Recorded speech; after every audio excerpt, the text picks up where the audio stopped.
ভোলার তুলাতুলি ঘুরতে এসে কিশোর গ্যাংয়ের হামলার শিকার হন রেদওয়ান ও তার স্ত্রী। শনিবার দুপুরে তুলাতুলি ঘুরতে আসেন এই দম্পতি। পরে বাসায় ফেরার পথে তুলাতুলি বাজারের পাবলিক টয়লেটের সামনে পথ গতিরোধ করে ধারায় দল কিশোর গ্যাং। প্রথমে রেদওয়ান ও তার স্ত্রী গোপন ভিডিও আছে বলে মোটা অঙ্কের টাকা দাবি করেন কিশোর গ্যাং সদস্যরা। এরপর টাকা দিতে রাজি না হলে রেদওয়ানকে মারধর করে তার কাছ থেকে মানি ব্যাগ ছিনিয়ে নেয় কিশোর গ্যাং সদস্যরা। আমার ওয়াইফকে ওর ভিতরে একটা ছেলে খারাপ বাইলে লাথি দেয়। 3.9 মাধ্যমে পুলিশ আনার ফলে উক্ত বিষয়ে ডিউটিরত অফিসার আসে। একজন কিশোর গ্যাংয়ের ছেলে আমাদেরকে সামনে পথ আটকিয়ে দাঁড়ায়। তারা আমার স্বামীর কাছ থেকে মোটা অঙ্কের টাকা দাবি করে। আমার স্বামী টাকা না দেওয়াতে আমার স্বামীর উপর তারা অ্যাটাক করে। আমি স্বামীকে বাঁচাইতে গেলে তারা আমাকেও লাঞ্ছিত করে। পরে স্বামীকে বাঁচাতে স্ত্রী এগিয়ে আসলে তাকেও লাঞ্ছিত করা হয়। এরপর সাধারণ মানুষের উপস্থিতি টের পেয়ে একে একে পালিয়ে যায় কিশোর গ্যাংয়ের সদস্যরা।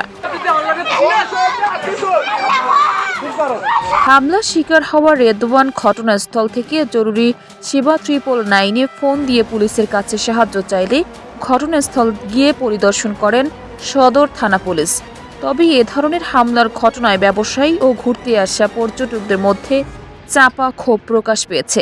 ভোলা সদরের মধ্যে একটি মাত্র পর্যটন কেন্দ্র, সেটা হচ্ছে তুলাতুলি মেঘনা নদীর পার।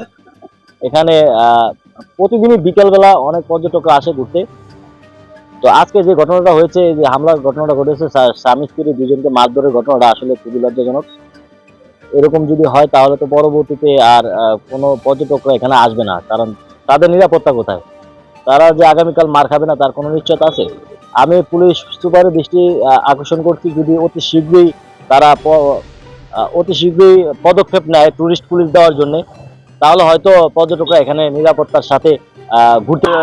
অত্র এলাকায় যারা ঘুরতে আসে, বিভিন্ন জায়গায় টুরিস্ট আসে, তারা এইভাবে হলে আর আসবে না। তাই আমি আশা করি যদি জেলা প্রশাসনের পক্ষ থেকে যদি এখানে টুরিস্ট পুলিশ দেয় অত্র এলাকার নিরাপত্তার জন্য বা টুরিস্টের নিরাপত্তার জন্য, তারা আমার মনে হয় বিষয়টা খুবই ভালো হবে। এ বিষয়ে সদর মডেল থানায় ভারপ্রাপ্ত কর্মকর্তা ওসি হাসনাইন পারভেজ বলেন, ঘটনা শোনার সাথে সাথে পুলিশের একটি মোবাইল টিম ঘটনাস্থল পরিদর্শন করেন এবং ঘটনার সাথে যারা জড়িত তাদের গ্রেপ্তারের চেষ্টা সহ আইনগত সকল ব্যবস্থা গ্রহণ করবেন। পাশাপাশি এ ধরনের ঘটনায় পুলিশকে তথ্য দিয়ে সহযোগিতা করার আহ্বান জানান। আমরা ঘটনা শোনার সাথে সাথে আমাদের মোবাইল টিম ঘটনাস্থলে পাঠিয়ে এবং এই ঘটনার বিষয়ে জানার চেষ্টা করতেছে এবং এই ঘটনার সাথে জড়িত যারা আছে তাদেরকে গ্রেপ্তারের চেষ্টা চলতেছে এবং গ্রেপ্তারপূর্বক তাদেরকে আইনানুগ ব্যবস্থা গ্রহণ করব। এবং যদিও ভুক্তভোগী এখনো পর্যন্ত আমাদের কাছে এই সংক্রান্তে কোনো অভিযোগ করেনি, তবে আমাদের তরফ থেকে ভুক্তভোগীর সাথে যোগাযোগ করার চেষ্টা চলতেছে এবং আশা করি তাদের সাথে যোগাযোগ হবে।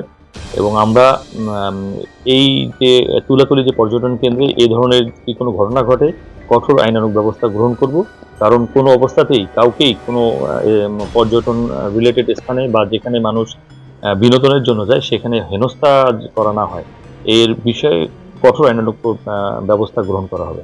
রহমান, প্রথম ভোলা নিউজ ডেস্ক।